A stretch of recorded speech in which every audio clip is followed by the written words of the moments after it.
Depuis toute petite, j'ai toujours été attirée par, les langues étrangères et par les cultures étrangères aussi en général. Et en deuxième année, j'ai eu une initiation en chinois classique et j'ai découvert, avec mon futur, directeur de thèse, la littérature classique chinoise. Et à partir de là, je crois qu'il s'est passé quelque chose. Je suis Solange Creveillé, docteur en langue et littérature chinoise, maître de conférence au département de chinois de l'université Paul Valéry Montpellier 3 et membre de l'équipe de recherche sur les Suds et les Orients. J'ai d'abord fait des études en licence à l'LCR chinois et puis j'ai enseigné avec une maîtrise de chinois, l'équivalent d'un master 1. Puis j'ai passé une année en mobilité à l'école normale de Pékin avec une bourse du ministère français des Affaires étrangères. Je suis rentrée en France, où j'ai terminé, mon master 2 monde chinois, puis j'ai enchaîné avec un doctorat. J'ai travaillé sur, l'image du renard dans les textes chinois de l'Antiquité, jusqu'à la fin du 19e siècle. Dans la foulée, j'ai été, qualifiée maître de conférence et ça fait 12 ans que je suis en poste aujourd'hui à Paul Valéry. Depuis toute petite, j'ai toujours été attirée par, les langues étrangères et par les cultures étrangères aussi en général. Et en deuxième année, j'ai eu une initiation en chinois classique et j'ai découvert, avec mon futur, directeur de thèse, la littérature classique chinoise. Et à partir de là, je crois qu'il s'est passé quelque chose. Dans la foulée, je suis partie en Chine en simple voyage touristique et à mon retour, c'était acté, j'étais décidée à aller jusqu'au bout et je savais que c'était ma voie. La première évolution, ça tient à un détail, chronologique, c'est-à-dire que dans le cadre de mes enseignements et aussi dans le cadre de mes traductions, j'ai été amenée à m'intéresser à la littérature contemporaine chinoise, que je lisais simplement en amateur, de sorte que je fais quelques infidélités, de temps en temps à la littérature classique pour travailler sur, certains auteurs et certains textes. Et la deuxième évolution, ça tient aussi aux gens que j'ai pu, rencontrer depuis une quinzaine d'années. J'ai été contactée, pour, faire une bande dessinée par exemple sur la Chine ancienne. J'ai fait du sous-titrage de documentaires sur la Chine, ce qui m'a amené à être jury dans le cadre d'un festival. J'ai participé à plusieurs colloques aussi avec des collègues qui n'étaient pas littéraires, donc avec lesquels on a travaillé sur des thématiques communes. Et ça a été très enrichissant pour moi et ça m'a fait travailler sur des thématiques que je ne pensais pas aborder.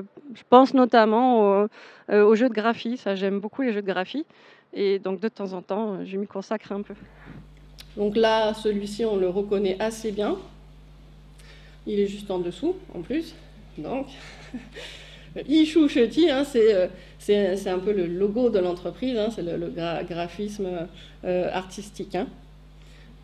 Plus on va progresser, plus ça va être créatif.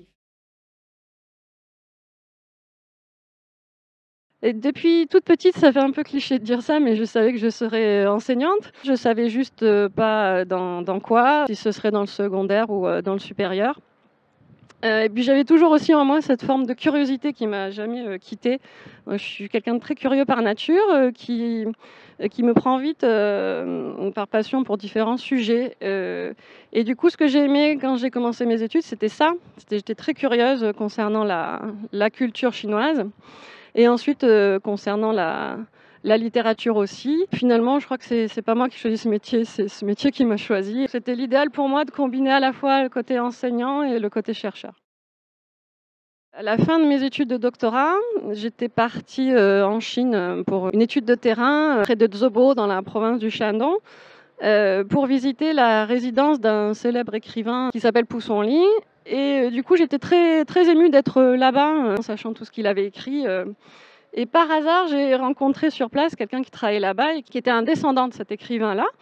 Et donc j'étais toute contente, je lui ai demandé de prendre une photo, etc. Et j'ai été très étonnée que lui, en retour, me demande aussi de prendre une photo. Parce que finalement, lui aussi était très touché que je vienne d'aussi loin et que je m'intéresse à l'œuvre de son aïeul. Et ça, je crois que ça m'a beaucoup marqué parce que on imagine souvent que les chercheurs en littérature sont enfermés dans des bureaux avec des montagnes de livres tout autour et qui communiquent pas trop. Mais en réalité, la littérature, c'est aussi l'étude d'un contexte historique, l'étude d'un contexte social, l'étude de la vie de l'écrivain, des thématiques qu'il défend, qu'il aborde.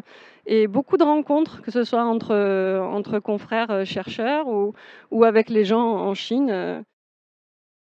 Le premier conseil que je donnerais, c'est d'avoir un minimum d'intérêt pour ce domaine de recherche, hein, pour la sinologie en général et ceux qui voudraient s'orienter en littérature, la littérature en particulier. Je crois que sans passion, on ne peut pas arriver au bout, parce que quand même, c'est 8 ans d'études. C'est aussi, me concernant, 2 ans de mobilité internationale, et après, c'est toute la carrière derrière. La deuxième chose, je dirais, c'est, maîtriser la langue chinoise, c'est bien, mais connaître la culture, c'est mieux. La Chine, c'est un ensemble, c'est pas qu'une langue, c'est aussi, une culture, une civilisation, et une littérature. Et le troisième conseil que je donnerais, si ce métier vous intéresse, c'est de ne pas oublier qu'on est enseignant et qu'on est aussi chercheur. On aime la recherche, forcément, il faut aimer la recherche, mais il faut aussi aimer l'enseignement. Et donc, il faut aimer partager son savoir, ses connaissances, mais partager aussi son enthousiasme et sa passion. Et ça, je crois que c'est quelque chose que j'ai reçu de mes propres enseignants quand j'étais étudiante, et qu'il est du devoir d'un enseignant-chercheur de transmettre à son tour aux générations qui vont suivre.